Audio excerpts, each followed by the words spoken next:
ब्रह्म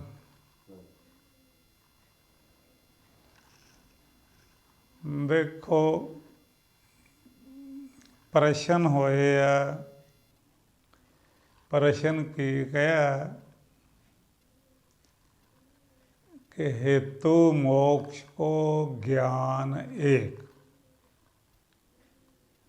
इसमें दृष्टांत ते दार्ष्टांत दोनों है इस श्लोक में। हेतु मोक्ष को ज्ञान एक, नहीं कर्म नहीं ध्यान। ये हकीकत है, असलीयत है। दूजा इहदी मदद लई समझण वास्ते दृष्टांत देता आखि जिवें रज्जू सर्प तब ही नसे भयो रज्जू को ज्ञान। ये दृष्टांत है, सारिਆਂ ਨੂੰ पता है। रस्सी ਦੇ ਵਿੱਚ ਜੇ ਕਿਤੇ ਸਰੀਰਧਾਰੀ ਨੂੰ ਭਰਮ ਪੈ ਜੇ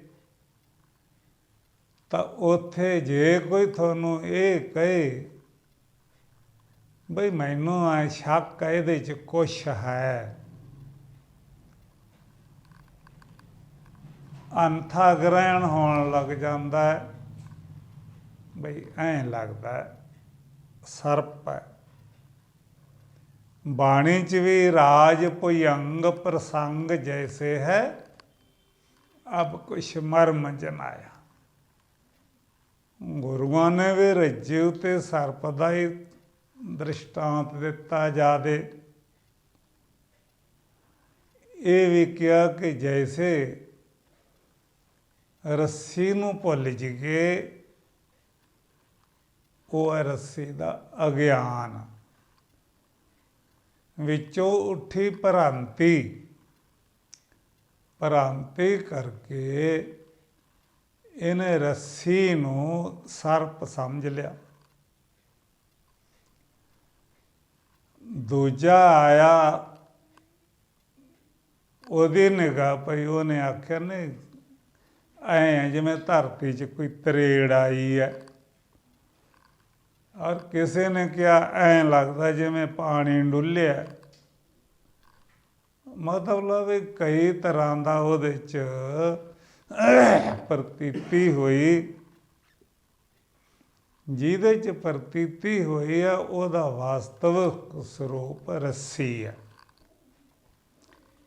ਇਹ ਗਿਆਨੀ ਪੁਰਸ਼ਾਂ ਨੇ ਜਿਗਿਆਸੂ ਨੂੰ ਸਮਝਾਉਣ ਵਾਸਤੇ ਇਹ ਦ੍ਰਿਸ਼ਟਾਂਤ ਮੁੱਖ ਰੱਖਿਆ। ਤਾਂ ਨਿਸ਼ੇਧ ਕੀ ਕੀਤਾ ਕਿ ਨਹੀਂ ਕਰਮ ਨਹੀਂ ਧਿਆਨ। ਇਹ ਜਿਹੜੇ ਸ਼ਲੋਕ ਹੈ, ਇਹ ਜਿਹੜੀ ਸ਼ਬਦ ਰਾਸ਼ੀ ਹੈ, ਜਿਗਿਆਸੂ ਸ਼ਬਦ ਰਾਸ਼ੀ ਜਾਣਦੇ, ਸੰਸਾਰੀ ਇਸ ਨੂੰ ਜਾਣਦੇ ਹੀ ਨਹੀਂ। ਜਿਗਿਆਸੂ ਸ਼ਬਦ ਰਾਸ਼ੀ ਜਾਣਦੇ, ਉਹ ਗਿਆਨੀ ਪੁਰਸ਼ ਅਰਥ ਰਾਸ਼ੀ ਜਾਣਦੇ। ਤੱਤਵ ਹੈ ਜਿਹੜੇ ਇਹ ਸਾਰੇ ਨੂੰ ਬ੍ਰਹਮ ਰੂਪ ਜਾਣਦੇ। ਇਹ ਬ੍ਰਹਮ ਬਾਰੇ ਹੀ ਕਿਹਾ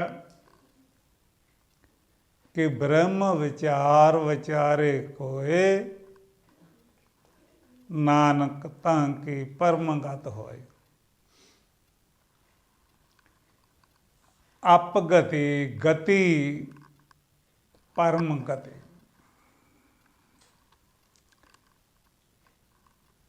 ਅਪਗਤੀ ਜਿਵੇਂ ਆ ਗਰੀਬ ਲੋਕ ਝੁੱਗੀਆਂ ਝੌਂਪੜੀਆਂ 'ਚ ਬੈਠੇ ਆ, ਕਿਸੇ ਦੇ ਤਰਪੈਲ ਜੇ ਪਾਏ ਆ, ਮੋਮ ਜਾਮੇ ਜੇ, ਕਿਸੇ ਦਾ ਸਰ ਕੰਡਾ। ਐਸੀ ਹਾਲਾਤ, ਐਸਾ ਜੀਵਨ, ਇਹ ਵੀ ਮਨੁੱਖਾਂ ਨੂੰ ਪਸ਼ੂਆਂ ਪੰਛੀਆਂ ਨੂੰ ਸਾਰਿਆਂ ਨੂੰ ਉਪਲਬਧ ਹੈ। ਇਹ ਅਪਗਤੀ 'ਚ ਆਉਂਦਾ ਹੈ। ਇਸ ਤੋਂ ਉੱਤੇ ਗਤੀ ਹੈ। ਲੋਕ ਪੱਕਿਆਂ ਮਕਾਨਾਂ 'ਚ ਰਹਿੰਦੇ ਆ ਔਰ ਸੁਵਿਧਾ ਸਹੂਲਤਾਂ ਹਨ, ਪਰ ਉਹ ਸੁਵਿਧਾ ਸਹੂਲਤਾਂ ਜੋ ਉਹਨੂੰ ਉਪਲਬਧ ਹੈ ਉਹ ਤੋਂ ਛੀਨ ਹੋ ਜਾਂਦੀਆਂ। ਸਾਡੇ ਵੇਖਣ ਦੇ ਵਿੱਚ ਆ ਰਿਹਾ, ਸ਼ਾਹੂਕਾਰ ਘਰਾਂ ਦੇ ਬਜ਼ੁਰਗ ਮਾਤਾ ਜਿਹੜੇ ਆਪ ਬਾਂਟਣ ਕਰਦੇ ਸੀ ਵਸਤੂਆਂ ਦਾ, ਉਹ ਬਿਰਧ ਆਸ਼ਰਮਾਂ 'ਚ ਬੈਠੇ ਆ। ਤਾਂ ਗਤੀ ਸੀ ਜਿਹੜੀ ਬਦਲ ਗਈ ਕਿ ਨਹੀਂ ਬਦਲ ਗਈ। ਇੱਥੋਂ ਹੈਗੀ ਆ ਪਰਮ ਗਤੀ। ਪਰਮ ਗਤੀ ਹੈ ਪਰਮ ਸਰੂਪ ਪੁਰਖ ਸਰੂਪ ਮੇਂ ਅਭੇਦ ਹੋ ਜਾਣਾ। ਨਹੀਂ ਕਹੀਂ ਆਉਣਾ ਨਹੀਂ ਕਹੀਂ ਜਾਣਾ, ਨਾ ਕੋਈ ਜੁਮੇ ਪਾਪ ਨਾ ਪੁੰਨ ਨਾ ਕਰਤੱਵ। ਇਹ ਕਿੱਥੋਂ ਹੋਊਗੀ? ਇਹ ਬਾਣੀ ਨੇ ਦੱਸਿਆ ਕਿ ਬ੍ਰਹਮ ਵਿਚਾਰ ਵਿਚਾਰੇ ਕੋਏ, ਨਾਨਕ ਤਾਂ ਕੀ ਪਰਮਗਤ ਹੋਏ। ਅਸੀਂ ਰਹੀ ਤਾਂ ਝੋਪੜੀਆਂ ਵਾਲੇ ਵੀ ਜਾਂਦੇ ਆ, ਰਹੀ ਕੱਚਿਆਂ ਪੱਕਿਆਂ ਵਾਲੇ ਵੀ ਜਾਂਦੇ ਆ, ਪਰ ਉਹ ਸਥਾਈ ਨਿਵਾਸ ਨਹੀਂ ਗਾ। ਜਿਸ ਨੂੰ ਪਰਮ ਗਤੀ ਕਿਹਾ ਉਹ ਕੀ ਹੈ? ਉਹ ਪਰਮ ਪੁਰਖ ਕਹਿ ਕੇ ਬੋਲਿਆ। ਪਰਮ ਪੁਰਖ ਦਾ ਨਾਂ ਹੀ ਪਰਮਾਤਮਾ ਹੈ। ਇਹ ਪਰਮਾਤਮਾ ਇੱਕ ਸਤਾ ਹੈ। ਕੋਈ ਆਦਮੀ ਮਨੁੱਖ ਵੱਡਾ, ਕੋਈ ਧੜ ਵੱਡੀ ਵਾਲਾ, ਕੋਈ ਕਿਸੇ ਕਿਸਮ ਦੀ ਸ਼ਕਲ ਨਹੀਂ। ਇਹ ਇੱਕ ਗਿਆਨ ਹੈ। ਤਾਂ ਇੱਥੋਂ ਇਹ ਹੈ ਕਿ ਵੀ ਗੁਰੂ ਵੀ ਨਿਸ਼ੇਧ ਕਰਦੇ ਆ, ਸੰਤ ਵੀ ਨਿਸ਼ੇਧ ਕਰਦੇ ਆ ਕਿ ਮੋਖਸ਼ਵਾਦ ਦਾ ਕਾਰਨ ਹੈ ਜਿਹੜਾ ਕੇਵਲ ਗਿਆਨ ਹੈ। ਇਸ ਤੋਂ ਥੱਲੇ ਸਾਧਨ ਹੈ ਜਿਹੜੇ ਬਹਿਰੰਗ, ਅੰਤਰੰਗ ਅਰ ਸਾਖਸ਼ਾਤ ਹੈ। ਹਰ ਕੋਈ ਮਨੁੱਖੇ ਵੇਖੇ ਜਿਹਦੇ ਭਲੇ ਲਈ ਗੁਰੂਆਂ ਨੇ ਸੰਤਾਂ ਨੇ ਆਪਣੇ ਬਚਨ ਬੋਲੇ, ਬਾਣੀਆਂ ਲਿਖੀਆਂ। ਇਹ ਗੁਰੂਆਂ ਨੇ ਜਿਹੜੀ ਬਾਣੀ ਲਿਖੀ ਹੈ, ਇਹ ਬਾਣੀ ਵਾਸਤੇ ਬਾਣੀ ਨਹੀਂ ਗੀ, ਨਾ ਗੁਰੂਆਂ ਦੇ ਆਪਣੇ ਵਾਸਤੇ ਬਾਣੀ ਹੈ। ਇਹ ਜੋ ਜਨਤਾ ਦੇ ਬਾਜ਼ਾਰ ਸ਼ਹਿਰ ਭਰੇ ਹੈ, ਇਹ ਇਹਨਾਂ ਵਾਸਤੇ ਹੈ ਕਿ ਇਸ ਦੀ ਵਿਚਾਰ ਦੁਆਰਾ ਇਹ ਆਪਣੇ ਇਸ ਦੇਹ ਚੌਪੜੀ 'ਚੋਂ ਜੇ ਕਿਤੇ ਇਹਦਾ ਛੁਟਕਾਰਾ ਹੋ ਜੇ। ਇਸ ਦੇਹ ਦੇ ਵਿੱਚ ਵੇਖਣਾ, ਇਹ ਜਾਦੂ ਨਗਰੀ ਦੇ ਵਿੱਚ ਕੌਣ ਸਾ ਜਾਦੂਗਰ ਬੈਠਾ ਹੈ ਜਿਹੜਾ ਆਇਆ ਤਾਂ ਹੈ ਗਾਣਿਆਂ ਸੰਗੀਤਾਂ 'ਚ ਵੀ ਪਰੰਪਰਾ ਪੁਰਾਣਾ, ਅਖੇ ਜਾਦੂ ਨਗਰੀ ਮੇਂ ਆਇਆ ਕੋਈ ਜਾਦੂਗਰ। ਇਹ ਜਾਦੂ ਨਗਰੀ 'ਚ ਕੌਣ ਸਾ ਜਾਦੂਗਰ ਬੈਠਾ ਹੈ ਕਿ ਦੁੱਖ ਨੂੰ ਸੁੱਖ ਬਣਾ ਵਿਖਾਉਂਦਾ ਹੈ, ਅਨਿਤ ਨੂੰ ਨਿਤ ਬਣਾ ਵਿਖਾਉਂਦਾ ਹੈ, ਮਲੀਨ ਨੂੰ ਸ਼ੁੱਧ ਬਣਾ ਵਿਖਾਉਂਦਾ ਹੈ। ਇਤਿਆਦਿਕ ਲੈ ਕਰਕੇ ਐਸਾ ਜਿਹੜਾ ਜਾਦੂਗਰ ਹੈ, ਇਹ ਕੀ ਵਿਖਾ ਰਿਹਾ? ਇਹ ਸਾਰਾ ਇਸ ਜਾਦੂ ਨਗਰੀ ਦੇ ਵਿੱਚ ਇਹ ਦੇਹ ਦਾ ਖੇਲ ਹੋ ਰਿਹਾ। ਤਾਂ ਇਹ ਖੇਲ ਹੈ ਜਿਹੜਾ ਇਸ ਨੂੰ ਵੇਖਣਾ ਹੈ। ਜਦੋਂ ਇਹ ਜਾਦੂਗਰ ਖੇਲ ਸੰਕੋਚਦਾ ਹੈ, ਬਾਹਰ ਵੀ ਪਿੰਡਾਂ ਨਗਰਾਂ ਦੇ ਵਿੱਚ, ਗਲੀ ਚੌਂਕਾਂ ਦੇ ਵਿੱਚ ਜਾਦੂਗਰ ਜਨਤਾ ਨੂੰ ਜਾਦੂ ਵਿਖਾਉਂਦੇ ਤੇ ਲੋਕ ਨਿਹਾਲ ਹੁੰਦੇ, ਤਾੜੀਆਂ ਮਾਰਦੇ, ਖੁਸ਼ ਹੁੰਦੇ। ਔਰ ਜਦੋਂ ਖੇਲ ਬੰਦ ਕਰਦਾ ਹੈ ਤਾਂ ਜਾਦੂਗਰ ਜਿਹੜਾ ਇਕੱਲਾ ਹੀ ਰਹਿ ਜਾਂਦਾ ਹੈ। ਜਿਹੜਾ ਖੇਲ ਤਮਾਸ਼ਾ ਸੀਗਾ, ਕੁਛ ਨਹੀਂ ਉਹਦੇ ਕੋਲੇ ਰਹਿੰਦਾ। ਇੱਕ ਇੱਕ ਜਾਦੂ ਨਗਰੀ ਦੇ ਵਿੱਚ ਇੱਕ ਇੱਕ ਜਾਦੂਗਰ ਹੈ। ਇਹ ਜਾਦੂਗਰ ਨੂੰ ਜਿਹਨੇ ਪਛਾਣ ਲਿਆ ਨਾ, ਤਾਂ ਇਹ ਜਾਦੂਗਰ ਕਹਿ ਲਓ, ਇਹ ਠੱਗ ਕਹਿ ਲਓ। ਤਾਂ ਜਿਸ ਨੇ ਇਸ ਜਾਦੂਗਰ ਨੂੰ ਪਛਾਣ ਲਿਆ, ਫਿਰ ਇਹ ਜਾਦੂਗਰ ਦੀ ਤਮਾਸ਼ੇ 'ਤੇ ਪ੍ਰਭਾਵਿਤ ਨਹੀਂ ਹੁੰਦਾ। ਅੱਖਾਂ ਵਿੱਚ ਦੀ ਰੂਪ ਵਿਖਾਉਂਦਾ, ਕੰਨਾਂ ਰਾਹੀਂ ਸ਼ਬਦ ਸੁਣਾਉਂਦਾ, ਨਾਸਕਾਂ ਰਾਹੀਂ ਗੰਧ ਦਿਖਾਉਂਦਾ, ਤਵਚਾ ਚਮੜੀ ਰਾਹੀਂ ਸਪਰਸ਼ ਵਿਖਾਉਂਦਾ, ਕਿਤੇ ਜੇਬਾਂ ਰਾਹੀਂ ਰਸ ਵਿਖਾਉਂਦਾ। ਤਾਂ ਇਹ ਹੋ ਗਿਆ ਵੀ ਇਹ ਜਾਦੂਗਰ ਕੌਣ ਹੈ। ਤਾਂ ਜਾਦੂਗਰ ਨੂੰ ਨਹੀਂ, ਕਬੀਰ ਜੀ ਨੇ ਬਾਣੀ 'ਚ ਕਹਿਤਾ ਕਿ ਇਹ ਵੀ ਇਵੇਂ ਹੀ ਹੈ ਕਿ ਬਾਜੀਗਰ ਜੈਸੇ ਬਾਜੀ ਪਾਏ, ਨਾਨਾ ਰੂਪ ਭੇਖ ਦਖਲਾਏ, ਸਵਾਂਗ ਉਤਾਰ ਥੰਮਿਓ ਪਸਾਰਾ। ਤਾਂ ਏਕ ਹੀ ਏਕੰਕਾਰਾ, ਇਕੱਲਾ ਰਹਿ ਜਾਂਦਾ ਹੈ। ਇਹ ਜਿਹੜਾ ਸਮਸ਼ਟੀ ਦੁਨੀਆ ਜਗਤ ਹੈ, ਇਹ ਈਸ਼ਵਰ ਨੇ ਜਾਦੂ ਤੇ ਈਸ਼ਵਰ ਦਾ ਜਾਦੂ ਹੈ। ਇਹ ਵਿਅਸ਼ਟੀ ਦੇਹ ਦੇ ਵਿੱਚ ਜਿਹਨੂੰ ਜੀਵ ਮੰਨਿਆ ਹੋਇਆ, ਇਹ ਇਹਦਾ ਜਾਦੂ ਹੈ। ਅਸਲ ਦੇ ਵਿੱਚ ਇਹ ਜੀਵ ਹੈ ਜਿਹੜਾ ਇਹ ਜਾਦੂਗਰ ਹੈ, ਜਿਹੜੀ ਚੇਤਨ ਸਤਾ ਇਹਦਾ ਬਲ ਲੈਂਦਾ। ਤਾਂ ਇਸ ਨੇ ਜਿਹਨੇ ਜਾਦੂਗਰ ਨੂੰ ਪਛਾਣ ਲਿਆ, ਤਾਂ ਫਿਰ ਉਹਦਾ ਕੀ ਹੁੰਦਾ।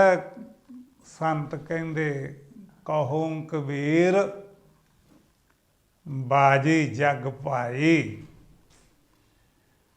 ਕਈ ਜਾਦੂਗਰ ਤੇ ਖੁਸ਼ ਹੈ ਵੀ ਯਾਰ ਬੜਾ ਤਮਾਸ਼ਾ ਵਿਖਾਇਆ। ਕਈ ਜਾਦੂਗਰ ਤੇ ਨੇ ਖੁਸ਼, ਤਮਾਸ਼ੇ ਤੇ ਖੁਸ਼ ਹੈ। ਤਾਂ ਇਹ ਜਿਤਨਾ ਵੀ ਤਮਾਸ਼ਾ ਹੈ ਜਗਤ ਹੈ, ਅਸੀਂ ਤਮਾਸ਼ੇ ਨੂੰ ਵੇਖ ਵੇਖ ਕੇ ਹੱਸ ਰਹੇ ਹਾਂ। ਔਰ ਤਮਾਸ਼ੇ ਦੀ ਕੋਈ ਚੀਜ਼ ਖੋਈ ਜਾਂਦੀ ਹੈ ਤਾਂ ਉਸੇ ਵੇਲੇ ਇਹਦੇ ਮੂੰਹ ਦੀ ਰੌਣਕ ਬਦਲ ਜਾਂਦੀ ਹੈ। ਤਾਂ ਜਿਸ ਵੇਲੇ ਤਮਾਸ਼ੇ ਦੀ ਚੀਜ਼ ਸਾਹਮਣੇ ਆਉਂਦੀ ਹੈ, ਇਹ ਪ੍ਰਸੰਨ ਹੋ ਜਾਂਦਾ। ਤਾਂ ਹੈ ਜਾਦੂ ਦਾ ਖੇਲ। ਤਾਂ ਖੇਲ ਨੂੰ ਨਾ ਪਸੰਦ ਕਰੋ, ਜਾਦੂਗਰ ਨੂੰ ਪਛਾਣੋ। ਉਹ ਜਾਦੂਗਰ ਬੈਠਾ ਕਿੱਥੇ ਹੈ। ਇਹ ਜਿਹੜਾ ਇਹਦੇ 'ਚ ਜਾਦੂ ਖੇਡ ਰਿਹਾ, ਉਹ ਕਿੱਥੇ ਬੈਠਾ। ਉਹਦੇ ਦਾਲੇ ਉਹਦਾ ਅਵਾਰਣ ਕਰਨ ਵਾਸਤੇ, ਰੋਕਣ ਵਾਸਤੇ ਕਈ ਕੋਟ ਹੈ। ਕੋਟ, ਦੀਵਾਰਾਂ, ਕੰਧਾਂ। ਇਹ ਕਿਹੜੇ ਕੋਟ ਹੈ। ਇਹ ਕਿਉਂ ਲੀਜੇ ਗੜ ਬੰਕਾ ਭਾਈ, ਦੋ ਵਰ ਕੋਟ ਅਤੇਵਰ ਖਾਈ। 5-25 ਮੋਹ ਮਦ ਮਤਸਰ, ਆਡੇ ਪਰਬਲ ਮਾਇਆ। ਉਹ ਦਾਸ ਗਰੀਬ ਕਾ ਜੋਰ ਨਾ ਪਹੁੰਚੇ, ਕਹਾਂ ਕਰੂੰ ਰਘੁਰਾਇਆ। ਆਹਾ, ਹੇ ਪ੍ਰਭੂ ਕੀ ਕਰਾਂ, ਮੇਰਾ ਇੱਥੋਂ ਤੀਕ ਜ਼ੋਰ ਨਹੀਂ ਚੱਲਦਾ, ਮੈਂ ਇਹਨੂੰ ਪਹਿਚਾਣ ਨਹੀਂ ਸਕਦਾ ਕਿ ਜਾਦੂਗਰ ਕਿਹੜਾ ਹੈ ਤੇ ਜਾਦੂਗਰ ਨੂੰ ਸਤਾ ਕਿੱਥੋਂ ਮਿਲਦੀ ਹੈ ਜਿਸ ਤਾਕਤ ਸੇ ਇਹ ਝੂਠੀ ਰਚਨਾ ਨੂੰ ਸੱਤ ਬਣਾ ਕੇ ਵਿਖਾ ਰਿਹਾ।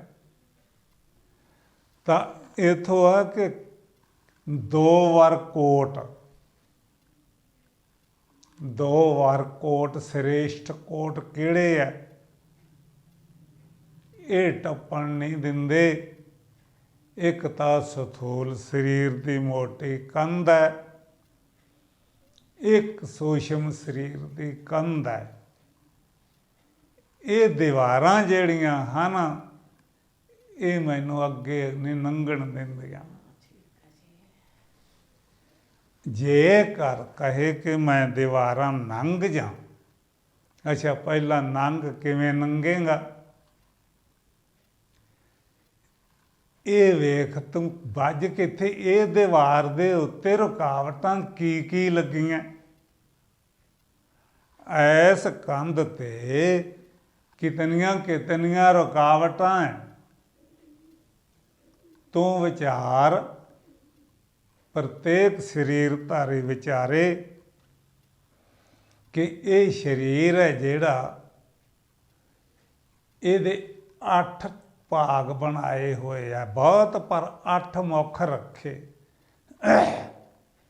ਇਹ 8 ਭਾਗਾਂ ਨੂੰ ਇਹ ਦੀਵਾਰ ਟੱਪਣ ਵਾਸਤੇ ਗੁਰੂਆਂ ਨੇ ਕਿਹਾ ਕਿ ਜਿਹੜੇ ਤੇਰੇ ਆਖੇ 8 ਪਹਿਰੀ 8 ਖੰਡ,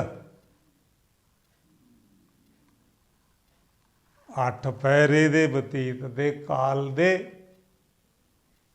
ਇਹਨਾਂ 8 ਪਹਿਰਾਂ 'ਚ ਕੀ ਕਰੇ? ਇਹ 8 ਦਾ ਖੰਡਨ ਕਰ। ਇਹਨਾਂ 8 ਦੇ ਸੰਬੰਧ ਸੇ ਜਮਾ ਜੋੜ ਨੂੰ ਬੋਲਦੇ 9ਵਾਂ ਉਹ ਹੈ ਸਰੀਰ। 8 ਪਹਿਰੀ 8 ਖੰਡ, 9ਵਾਂ ਖੰਡ ਸਰੀਰ। ਖੰਡ ਪਹਿਲਾਂ ਢਾ ਇਹਨਾਂ ਨੂੰ। ਇਸ ਸਰੀਰ ਤੇ ਪਹਿਲਾਂ ਕੀ ਰੁਕਾਵਟਾਂ ਹਨ? ਇਸ ਸਰੀਰ ਦਾਦਾ ਔਰ ਪੋਤਾ, बाप और बेटा, चाचा और ताया, और पुआ और भतीजा, मामा और भाणजा, ये सारियां इस शरीर ते सारियां चिपटियां होइयां। ये ला इहदे नालों ये शरीर किहदा भाणजा है, कौन इहदा मामा है, कौन दादा है, कौन पोतरा है। जिहड़ा पोतरा कुछ चिर मगरों ये दादा खवाउंदा है, ये विचारे तो सही भी तू है कि असल च, ये दस तू भतीजा है कि भाणजा है कि दादा है कि पोतरा है। और इस तो अगे धारा चल गई भी खंड इन्हां नूं तू इन्हां चों की है की नहीं हाँ, तो इहनूं सारा ही लगता भी सब कुछ मैं हैगा। ये तेरे ते आरोप हो रहा है, ना तो किसी का पोतरा है, ना किसी का दादा है, ना किसी का भाणजा, ना किसी का मामा है, ना भतीजा है, इत्यादि कलय करके ना चाचा है, एक कि अनेकां। तो फिर इथों इहनूं ये आउंदा है, इहनूं सूझवान संत लोग ते पुछदे तू है की? ये जादू नगरी नूं फरोल के जादूगर नूं फड़ के काबू करके ते अगे सरूप च जाना चाहुंदा है। तो विचार ताइए कहा कि नहीं कर्म नहीं ध्यान, ਇਸ ਚੋਂ ਮੁਕਤ ਹੋਣ ਵਾਸਤੇ ਕਰਮ ਧਿਆਨ ਕੁਛ ਨਹੀਂ ਕਰ ਸਕਦਾ। ਤੇ ਕਈਆਂ ਨੇ ਬਣਾਇਆ, ਇਹ ਵੀ ਮੈਂ ਦੱਸਦਾ ਤੁਹਾਨੂੰ ਪੂਰਾ, ਵੀ ਪਹਿਲਾਂ ਤਾਂ ਵਿਚਾਰੇ ਹਰੇਕ ਜਿਤਨੇ ਮਾਨਵ ਸਰੀਰ ਧਾਰੀ ਹੈ, ਵੀ ਇਹਨਾਂ ਚੋਂ ਕੀ ਆ ਤੂੰ, ਕੌਣ ਹੈ? ਤਾਂ ਇੱਥੋਂ ਇਹ ਲੱਗੇਗਾ ਵੀ ਜੇ ਸੱਚ ਤਾਂ ਇਹ ਹੈ ਕਿ ਪਸ਼ੂ ਪੰਛੀ ਇਤਿਆਦਿਕ ਲੈ ਕਰਕੇ ਇਹ ਮਨੁੱਖ ਨਾਲੋਂ ਇਹਨਾਂ ਗੱਲਾਂ 'ਚੋਂ ਚੰਗੇ ਹੈ। ਇਹ ਕਿਸੇ ਦੇ ਭਤੀਜੇ ਨੇ, ਕਿਸੇ ਦੇ ਤਾਏ ਨੇ, ਕਿਸੇ ਦੇ ਮਾਮੇ ਨੇ, ਕਿਸੇ ਦੇ ਭਾਣਜੇ ਨੇ। ਤਾਂ ਸਮਝ ਲਓ ਕੇਵਲ ਮੈਂ ਅਭਿਨਵੇਸ਼ ਉਹਨਾਂ ਨੂੰ ਆਪਣੀ ਦੇਹ 'ਤੇ ਹੈ। ਇਸ ਮਨੁੱਖ ਸਰੀਰ ਦੇ ਵਿੱਚ ਜਿਹੜਾ ਇਹਨੂੰ ਵੀ ਦੇਹ 'ਤੇ ਅਭਿਨਵੇਸ਼ ਹੈ, ਤੇ ਇਹ ਉਹਨਾਂ ਨਾਲੋਂ ਹੋਰ ਗਿਰਿਆ ਹੋਇਆ ਹੈ ਕਿ ਇਹ ਮੈਂ ਭਾਣਜਾ ਹਾਂ, ਮੈਂ ਭਤੀਜਾ ਹਾਂ, ਮੈਂ ਚਾਚਾ ਹਾਂ, ਮੈਂ ਤਾਇਆ ਹਾਂ, ਮੈਂ ਇਤਿਆਦਿਕ ਲੈ ਕਰਕੇ। ਤੇ ਇਹ ਪਸ਼ੂ ਹੈ ਜਿਹੜੇ ਜਿਹਨਾਂ ਨੂੰ ਪਸ਼ੂ ਕਹਿ ਕੇ ਟਾਲ ਦਿੰਨੇ, ਇਹ ਇਸ ਸੈਨਾ ਤੋਂ ਛੁੱਟੇ ਹੋਏ। ਸਭ ਤੋਂ ਫਸਿਆ ਬਾਣੀ 'ਚ ਕਿਵੇਂ ਕਿਹਾ ਕਿ ਸਗਲ ਸ੍ਰਿਸ਼ਟ ਕੋ ਰਾਜਾ ਦੁਖ ਗਿਆ। ਤਾਂ ਮੇਰੇ ਕੋਲ ਕਈ ਆਉਂਦੇ ਪਾਠੀ ਭਾਈ ਜਿਹੜੇ ਕੋਈ ਜਾਣੂ ਹੈ, ਜਿਹੜੇ ਨਵੇਂ ਪਾਠੀ ਆ, ਉਹ ਤਾਂ ਮੇਰੇ ਕੋਲ ਵੇਖ ਕੇ ਨਾ ਸਕੂਟਰ ਭਜਾ ਲੈ ਜਾਂਦੇ ਵੀ ਜਿਵੇਂ ਮੇਰੇ ਕੋਲ ਕੋਈ ਹਥਿਆਰ ਹੈ, ਵੀ ਮੈਥੋਂ ਡਰਦੇ ਹੈ। ਜਿਹੜੇ ਕੋਈ ਸੂਝਵਾਨ ਹੈ, ਪੁਰਾਣੇ ਸਰੀਰ ਹੈ, ਉਹ ਕਈ ਗੱਲਬਾਤ ਕਰ ਲੈਂਦੇ ਆ। ਤਾਂ ਇੱਥੋਂ ਇਹ ਸਾਨੂੰ ਇਹ ਪਤਾ ਲੱਗਦਾ ਹੈ ਵੀ ਇਹ ਸਰੀਰ ਹੈ ਜਿਹੜਾ ਕਿਸੇ ਨੂੰ ਪਾਠ 'ਤੇ ਲਾਤਾ। ਇਹ ਕਿਉਂ ਲਾਇਆ ਸੀ? ਕਿਸੇ ਨੂੰ ਪੂਜਾ 'ਤੇ ਲਾਤਾ। ਇਹ ਤਾਂ ਲਾਏ ਸੀ ਵੀ ਇਹ ਮਨੁੱਖ ਸਰੀਰ ਹੈ, ਪਸ਼ੂ ਸਾਰਾ ਦਿਨ ਰਾਤ ਭਟਕੀ ਜਾਂਦੇ ਹੈ, ਉਹਨਾਂ ਦਾ ਪੇਟ ਨਹੀਂ ਭਰਦਾ। ਇਹ ਸਾਰਾ ਦਿਨ ਭਟਕੀ ਜਾਂਦੇ ਦਿਨ ਰਾਤ, ਇਹਦੀ ਵਾਸ਼ਨਾ ਨਹੀਂ ਪੂਰੀ ਹੁੰਦੀ।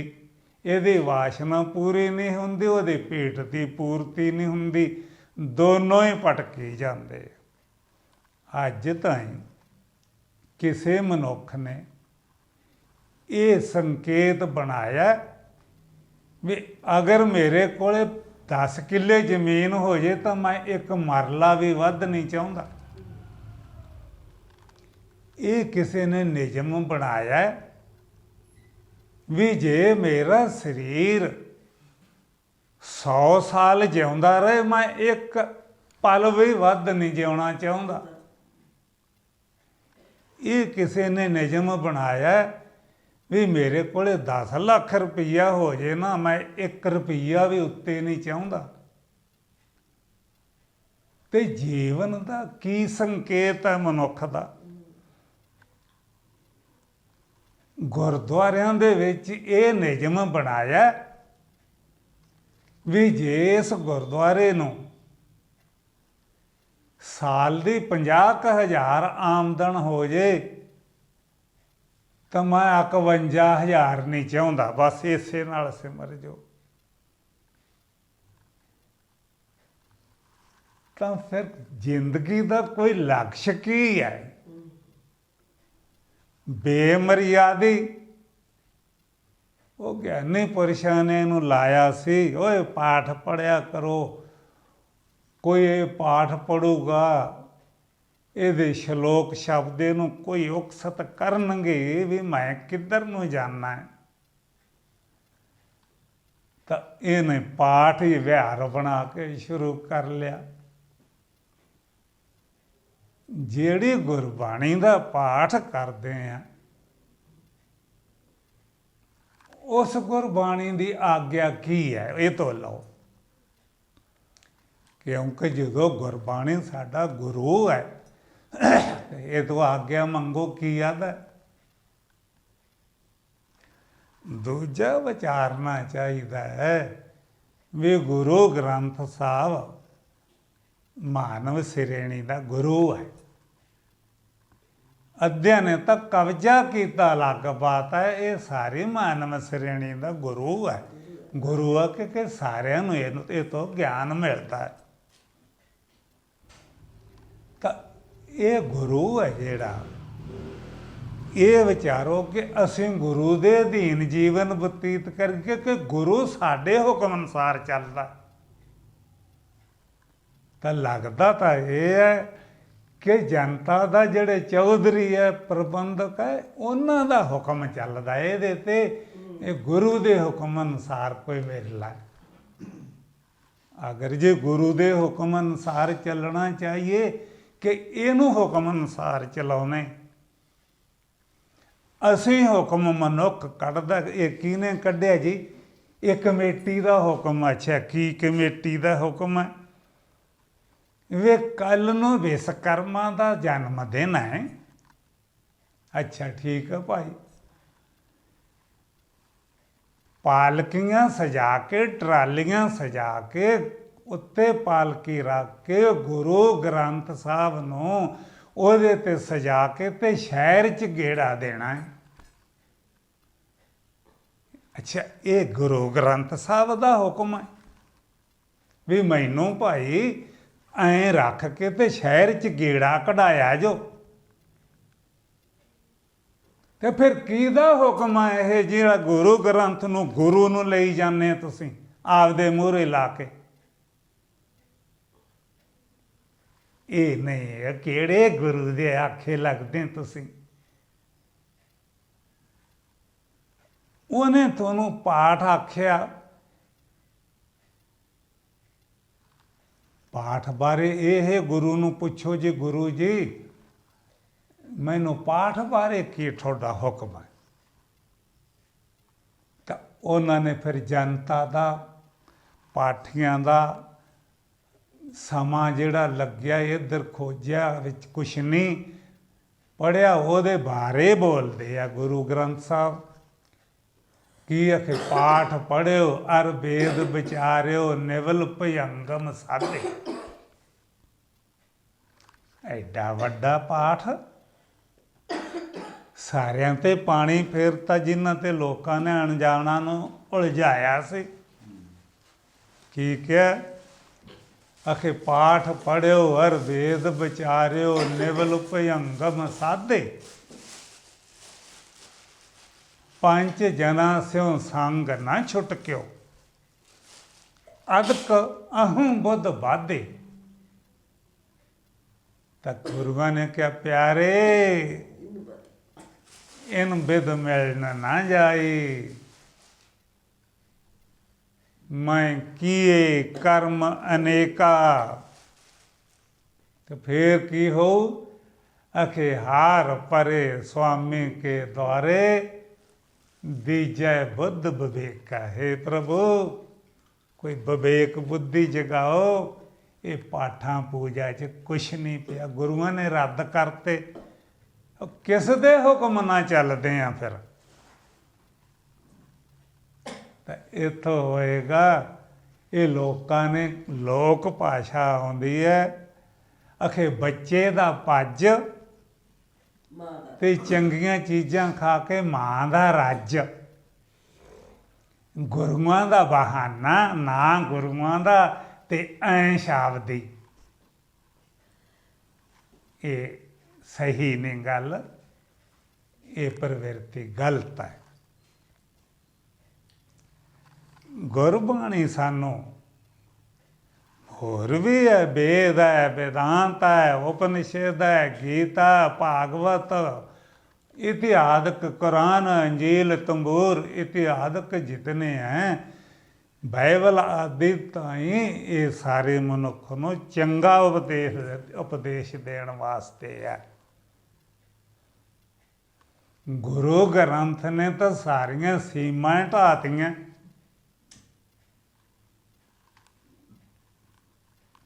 इतना उपदेश दिता है, पर बात तो ये लेनी है ਇਹਦਾ ਗੁਰੂ ਗ੍ਰੰਥ ਸਾਹਿਬ ਦਾ ਜਿੰਨੇ ਜਾਏ ਉਪਮਾ ਕਰ ਲੋ, ਇਹ ਉਪਮਾ ਤੋਂ ਬਾਹਰ ਹੈ ਇਹਦੀ ਮਹਿਮਾ। ਉਪਮਾ ਤਾਂ ਤੁਹਾਡੀ ਵੇਖਣੀ ਜਨਤਾ ਦੇ ਵੀ ਤੁਸੀਂ ਕੀ ਲੱਭਿਆ ਇਹਦੇ ਚੋਂ, ਤੁਸੀਂ ਬਤਾਓ। ਔਰ ਇਹ ਬੋਲਦੇ ਹੈ, ਜਦੋਂ ਦਾ ਮੈਂ ਗੁਰਦੁਆਰੇ ਜਾਣ ਲੱਗਿਆ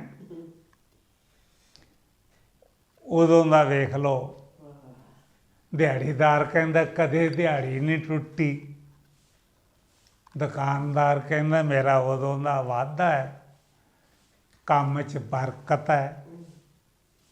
ਤਾਂ ਇਹ ਹੋ ਗਿਆ ਕਿ ਜਿਹਨੂੰ ਗੁਰਬਾਣੀ ਗੱਲਾਂ ਦਾ ਨਿਸ਼ੇਧ ਕਰਦੀ, ਤੂੰ ਇਹਦੇ ਨਾਲ ਉਹੋ ਹੀ ਜੋੜਦੇ ਆ। ਇਹ ਕੋਈ ਫੈਕਟਰੀ ਚਲਾਉਣ ਵਾਸਤੇ ਹੈ? ਪਹਿਲੇ ਫੈਕਟਰੀ ਚਲਾਉਣ ਵਾਲੇ ਵੇਖ ਲਓ। ਇਹ ਗ੍ਰੰਥ ਸਾਹਿਬ ਦੀ ਆਗਿਆ ਹੈ ਵੀ ਮੈਂ ਜੀ ਦੁਕਾਨ ਖੋਲ੍ਹਣੀ ਹੈ। ਅੱਛਾ, ਖੋਲ੍ਹ ਲਈ, ਤੇ ਵਿੱਚ ਗ੍ਰੰਥ ਸਾਹਿਬ ਦਾ ਪਹਿਲਾਂ ਰਖਾਓ। ਦੁਕਾਨ ਤੂੰ ਖੋਲ੍ਹਣੀ ਹੈ, ਦੁਕਾਨ ਵਾਲਾ ਇਮਾਨਦਾਰੀ ਕਰੇਗਾ, ਸੰਕਲਪ ਗ੍ਰੰਥ ਸਾਹਿਬ ਰੱਖ ਕੇ ਕਿ ਮੈਂ ਝੂਠ ਬੋਲ ਕੇ ਨਹੀਂ ਦੁਕਾਨ ਚਲਾਉਣੀ। ਰੱਖਿਆ ਲਿਆ ਕੇ ਆਦ ਸੱਚ ਜੁਗਾਦ ਸੱਚ ਹੈ ਵੀ ਸੱਚ, ਨਾਨਕ ਹੋਸੀ ਵੀ ਸੱਚ। ਇਹਨੂੰ ਲਿਆ ਕੇ ਨਿਯਮ ਕਰੋ ਸਾਰੇ ਜਿਹੜੇ ਇਕੱਠੇ ਹੋਏ ਆ ਉਹਦੀ ਦੁਕਾਨ 'ਤੇ ਉਦਘਾਟਨ 'ਤੇ ਆਏ, ਵੀ ਇੱਥੇ ਸੱਚ ਦੇ ਦਰਸ਼ਨ ਹੋ ਗਏ। ਜੇ ਸੱਚ ਸਰੂਪ ਨੂੰ ਲਿਆਂਦਾ ਹੈ ਤਾਂ ਮੈਂ ਆਪਣੀ ਦੁਕਾਨਦਾਰੀ ਸੱਤ ਬੋਲ ਕੇ ਕਰੂੰਗਾ, ਮੈਂ ਝੂਠ ਬੋਲ ਕੇ ਨਹੀਂ ਕਰੂੰਗਾ। ਤਾਂ ਜਿਹੜੇ ਜਾਣ ਵਾਲਿਆਂ ਨੂੰ ਤੇ ਦੁਕਾਨ ਚਲਾਉਣ ਵਾਲਿਆਂ ਨੂੰ ਅਤਿਅੰਤਕ ਲਾਭ ਹੋ ਗਿਆ, ਜੀਵਨ ਬਦਲ ਗਿਆ।